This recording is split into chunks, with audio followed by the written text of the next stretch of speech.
First, I want to welcome you all. I must say I'm not used to this, but we'll try to be as accessible as we can.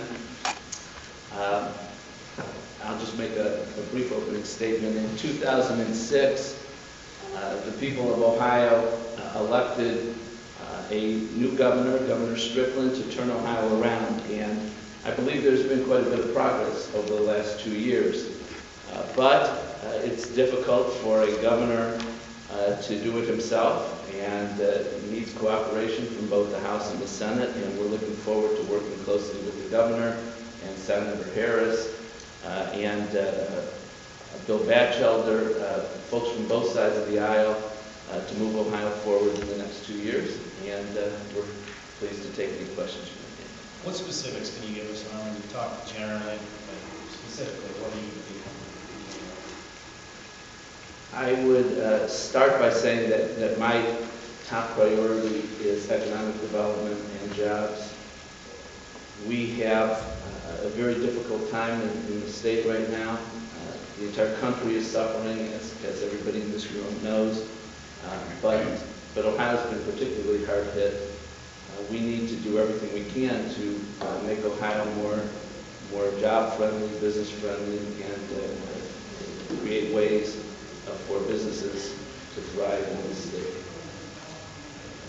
Is there anything specific you can say about what's left that still needs to be tackled there? I mean, we've done the tax reform, the tort reform, the stimulus package. What's still out there that hasn't been addressed as far as economic development that the state can still do?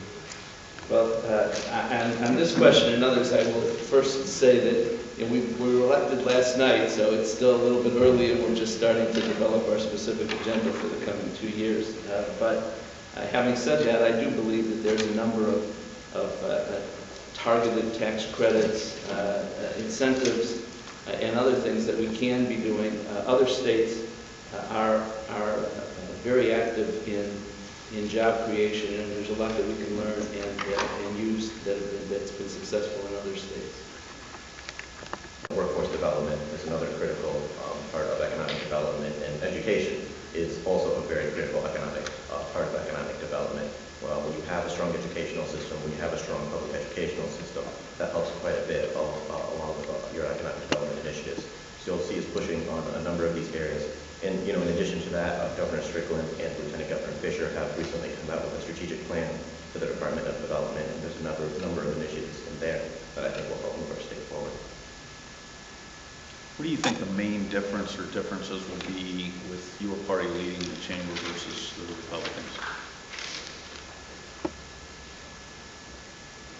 I would say that we will do our best to reach out to the Republicans across the aisle.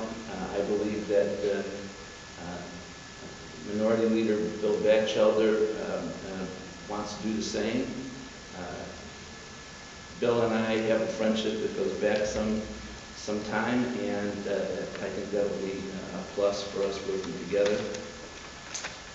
And in addition, I would come back to the economic development, jobs, and workforce development.